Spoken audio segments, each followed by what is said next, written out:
نماز عصر کے بعد قرآن کی یہ سورت پڑھو، دنیا کی ہر چیز قدموں میں ڈھیر ہوگی اور دنیا جھک جھک کر سلام کرے گی۔ یہ سورت حضرت محمد صلی اللہ علیہ وسلم بہت زیادہ پڑھتے تھے۔ ناظرین، محرم کا مہینہ چل رہا ہے اور محرم کی راتوں میں جو دل اللہ کے قریب ہو جائے وہ زندگی کے ہر میدان میں بلند ہو جاتا ہے۔ تو یہ وہ سورت ہے جو حضرت محمد صلی اللہ علیہ وسلم کی زبان سے بار بار ادا ہوئی۔ یہ وہ سورت ہے جو نماز عصر کے بعد پڑھ لیں تو قسمت جاگ اٹھتی ہے۔ یہ وہ سورت ہے جس کے الفاظ میں وہ نور ہے جو دل کو راحت بنا دیتا ہے۔ یہ وہ سورت ہے جس کو اگر کوئی بندہ عصر کی نماز کے بعد 7 مرتبہ پڑھے تو دولت اس کے پیچھے چلتی ہے، رزق خود راستے بناتے ہیں، عزت قدم چومتی ہے، دنیا جھک جھک کر سلام کرتی ہے، دشمن ہاتھ جوڑ کر معافی مانگتے ہیں اور تقدیر خود جھولی میں لگتی ہے۔ یہ سورت کوئی عام سورت نہیں، یہ وہ سورت ہے جس سے حضرت محمد صلی اللہ علیہ وسلم کے دل کو سکون ملتا تھا۔ ان کی زبان پر سب سے زیادہ اسی سورت کے الفاظ ہوتے تھے، ان کی دعاؤں میں اسی سورت کی تلاوت شامل ہوتی تھی، اور یہی وہ سورت ہے جس کو اگر کوئی بندہ دل سے پکڑ لے تو وہ خود جھکنا بند کر دیتے ہیں، دنیا اس کے آگے جھکتی ہے، اللہ اسے عزت ایسے عطا کرتا ہے کہ دشمن بھی حیران رہ جاتے ہیں۔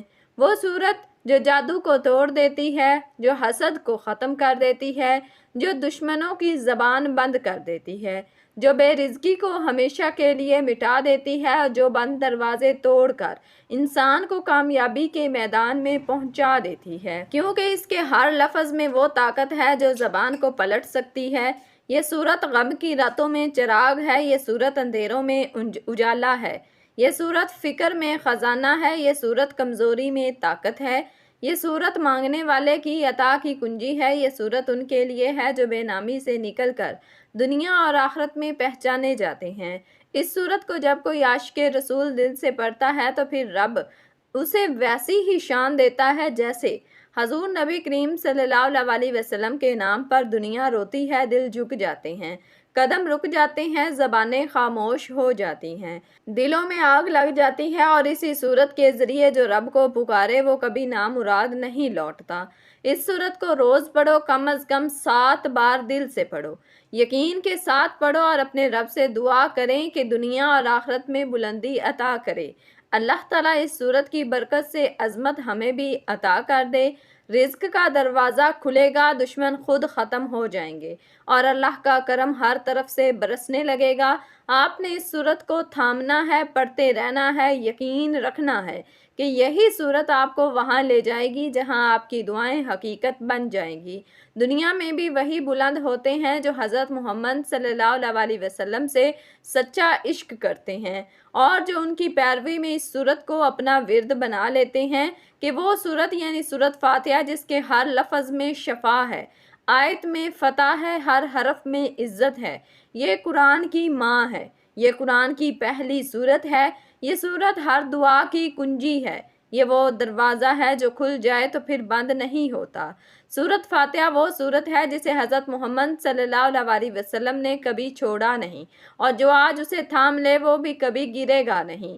اس سورت کو نماز عصر کے بعد پڑھیں، 7 بار پڑھنے کا معمول بنا لیں، انشاءاللہ پورا سال بیٹھ کر کھائیں گے، اللہ اپنے خزانوں سے دے گا، اللہ آپ کو اتنی عزت دے گا کہ لوگ آپ کے آگے پیچھے ہوں گے، آپ کو جھک جھک کر سلام کریں گے، ہر زبان پر آپ کا نام ہوگا۔ تو اگر آپ عزت چاہتے ہیں، شہرت چاہتے ہیں، دولت چاہتے ہیں، محتاجی سے بچنا چاہتے ہیں، صرف اللہ کے آگے جھکنا چاہتے ہیں، ہدایت چاہتے ہیں، تو آپ اس سورت کو لازمی پڑھیں، 7 بار پڑھیں۔ یہ سورت آپ کی تمام حاجتوں کے لیے کافی ہے۔ اس سورت میں آپ روزانہ پڑھنے کا معمول بنا لیں تو آپ کو فائدہ ملے گا، پورا سال آپ کو اس کا پھل ملے گا۔ اس سورت کو اپنی زندگی کا حصہ بنا لیں، انشاءاللہ دونوں جہان میں اللہ آپ کو مقبول کرے گا، دونوں جہان میں آپ کا مرتبہ بلند ہوگا، آپ کا نام ہوگا۔ یہ سورت حضرت محمد صلی اللہ علیہ وسلم کی پسندیدہ سورت ہے۔ اس سورت کو آپ بھی اپنا پسندیدہ بنا لیں، اس کو اپنی زندگی کا حصہ بنا لیں، انشاءاللہ آپ بھی سب کے پسندیدہ بن جائیں گے۔ محترم ناظرین، دنیا کی دوڑ میں ہر شخص کامیابی، عزت، رزق، اثر، شان، شہرت، دلکشی، دلوں پر حکمرانی، سکون قلب اور روحانی بالیدگی چاہتا ہے۔ لیکن اکثر لوگ صرف ظاہری ذرائع پر بھروسہ کرتے ہیں جبکہ روحانی رازوں سے بے خبر رہتے ہیں۔ ہم میں سے کتنے ہی لوگ ہیں جو صبح سے شام تک محنت کرتے ہیں لیکن نہ دولت میں برکت ہوتی ہے، نہ عزت میں اضافہ، نہ سکون میسر آتا ہے اور نہ ہی مسائل کم ہوتے ہیں۔ اصل کامیابی ان کے قدم چومتی ہے جو اللہ کے کلام کو اپنی زندگی کا مرکز و محور بناتے ہیں۔ ایسی ہی ایک سورت ہے سورت فاتحہ، جسے ام القرآن، الشفاء، سورت الحمد اور سبع المثانی جیسے عظیم القابات سے نوازا گیا۔ اس سورت میں نہ صرف اللہ کی حمد و ثنا ہے بلکہ اس میں دعا، ہدایت، بندگی اور ربوبیت کا راز پوشیدہ ہے۔ یہ وہ سورت ہے جسے خود نبی کریم صلی اللہ علیہ وسلم بار بار تلاوت فرمایا کرتے تھے۔ خاص طور پر نماز عصر کے بعد اس کی تلاوت کو نبی صلی اللہ علیہ وسلم اور صحابہ کرام نے خاص اہمیت دی۔ ہم آج جس تیز رفتار دور میں زندہ ہیں، جہاں نفسا نفسی کا عالم ہے، وہاں دل کو چین، عقل کو سکون، گھر کو برکت، رزق کو کشادگی، اولاد کو نیکی، دشمنوں سے نجات اور دنیا اور آخرت میں بلندی صرف اسی کو نصیب ہوتی ہے جو قرآن کی ان صورتوں سے جڑ جاتا ہے، جنہیں خود نبی کریم صلی اللہ علیہ وسلم نے بارہا تلاوت کیا۔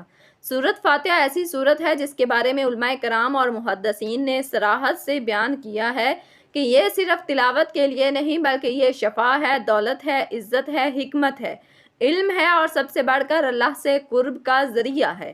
جب انسان نماز عصر کے بعد سورت فاتحہ کو نیت، یقین، ادب اور توجہ سے پڑھتا ہے تو اس کے اندر وہ نور اترتا ہے جس سے دنیا اس کے قدموں میں آ جاتی ہے اور دنیا والے جھک جھک کر سلام کرتے ہیں۔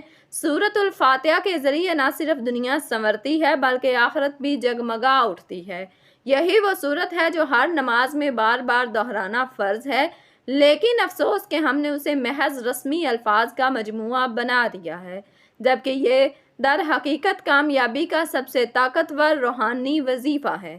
سورت الفاتحہ کی فضیلت پر بہت سی احادیث وارد ہوئی ہیں جو میں آج کی اس ویڈیو میں بیان کروں گی۔ آپ سے گزارش ہے کہ آپ ویڈیو کو مکمل اور لازمی دیکھیے گا اور اس عمل کو اچھی طرح سمجھ کر کیجیے گا، کیونکہ یہ حضور پاک صلی اللہ علیہ وسلم کی سب سے زیادہ پسندیدہ ترین سورت ہے اور اس کے بہت زیادہ فضائل و برکات ہیں۔ ام القرآن، قرآن کا نبی کریم صلی اللہ علیہ وسلم نے فرمایا، الحمدللہ رب العالمین ام القرآن، ام الکتاب والسبع المثانی۔ تشریح: نبی صلی اللہ علیہ وسلم نے سورت فاتحہ کو ام القرآن یعنی قرآن کی ماں کہا اور اس سے مراد یہ کہ یہ سورت پورے قرآن کا نچوڑ اور بنیاد ہے۔ نمبر 2، شفاء کاملہ۔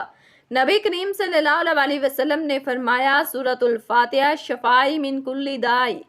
تشریح: سورت الفاتحہ ہر بیماری، ہر روحانی اور جسمانی مسئلے کا علاج ہے۔ جو اسے یقین کے ساتھ پڑھتا ہے اللہ اس کے درد ختم کر دیتا ہے۔ نمبر 3، اللہ کا خاص تحفہ۔ نبی کریم صلی اللہ علیہ وسلم نے فرمایا، قسم ہے اس ذات کی جس کے ہاتھ میں میری جان ہے، اللہ نے تورات، زبور اور انجیل میں اس جیسی کوئی سورت نازل نہیں کی۔ یہ اللہ کی طرف سے خاص عطیہ ہے۔ نمبر 4، آسمانوں کے دروازے کھل گئے۔ حضرت ابی بن کعب رضی اللہ تعالیٰ عنہ روایت کرتے ہیں، جب سورت الفاتحہ نازل ہوئی تو آسمان کے تمام دروازے کھل گئے اور ایک فرشتہ جو کبھی زمین پر نہیں آیا تھا نازل ہوا اور کہنے لگا، یہ نور ہے جو آج سے پہلے کسی نبی کو نہیں دیا گیا۔ نمبر 5، نماز باطل اگر نہ پڑھی جائے۔ نبی کریم صلی اللہ علیہ وسلم نے فرمایا، جس نے نماز میں سورت الفاتحہ نہ پڑھی اس کی نماز ناقص ہے، ناقص ہے، ناقص ہے۔ نمبر 6، سورت الفاتحہ اور اللہ کا مکالمہ۔ حدیث قدسی: جب بندہ کہتا ہے الحمدللہ رب العالمین تو اللہ فرماتا ہے، میرے بندے نے میری تعریف کی۔ تشریح: سورت الفاتحہ کا ہر لفظ اللہ کے ساتھ براہ راست مکالمہ ہے۔ یہ سورت دل اور رب کے درمیان تعلق کو جوڑتی ہے۔ نمبر 7، سب سے عظیم سورت۔ نبی کریم صلی اللہ علیہ وسلم نے فرمایا، کیا میں تمہیں قرآن کی سب سے عظیم سورت نہ بتاؤں؟ یہ وہ سورت فاتحہ ہے۔ نمبر 8، شفا اور برکت۔ صحابہ کرام رضی اللہ تعالیٰ عنہم نے ایک قبیلہ کے سردار کو سورۃ فاتحہ سے دم کیا تو وہ صحت یاب ہو گیا۔ جب نبی کریم صلی اللہ علیہ وسلم کو بتایا گیا تو فرمایا تمہیں کیسے پتا چلا کہ یہ سورت شفا ہے؟ نمبر 9، سورۃ فاتحہ کا پڑھنا رزق میں وسعت کا ذریعہ۔ حضرت علی رضی اللہ تعالیٰ عنہ سے منقول ہے جو شخص سورۃ فاتحہ کو ہر نماز کے بعد پڑھے اللہ اس کے رزق میں ایسی برکت ڈال دیتا ہے جو بیان سے باہر ہے۔ نمبر 10، سبع المثانی قرآن میں فرمایا گیا وَلَقَدْ آتَيْنَاكَ سَبْعًا مِّنَ الْمَثَانِي وَالْقُرْآنِ الْعَظِيمِ۔ تشریح سورۃ الفاتحہ کو سبع المثانی کہا گیا کیونکہ یہ 7 آیتوں پر مشتمل وہ سورت ہے جسے بار بار دہرانے کا حکم ہے۔ روایت ہے کہ ایک مرتبہ حضرت علی رضی اللہ تعالیٰ عنہ کو شدید زخم آئے۔ ایک شخص نے انہیں سورۃ الفاتحہ کو 7 بار دم کر کے پڑھنے کا مشورہ دیا۔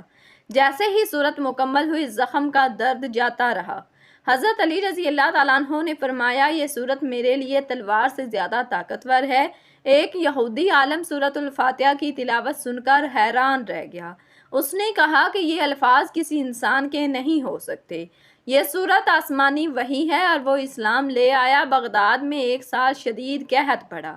ایک ولی کامل نے لوگوں کو ہدایت دی کہ نماز عصر کے بعد سب سورۃ الفاتحہ کو 11 بار پڑھیں۔ کچھ ہی دنوں میں بارش ہوئی، زمین ہری بھری ہوئی اور قحط کا خاتمہ ہو گیا۔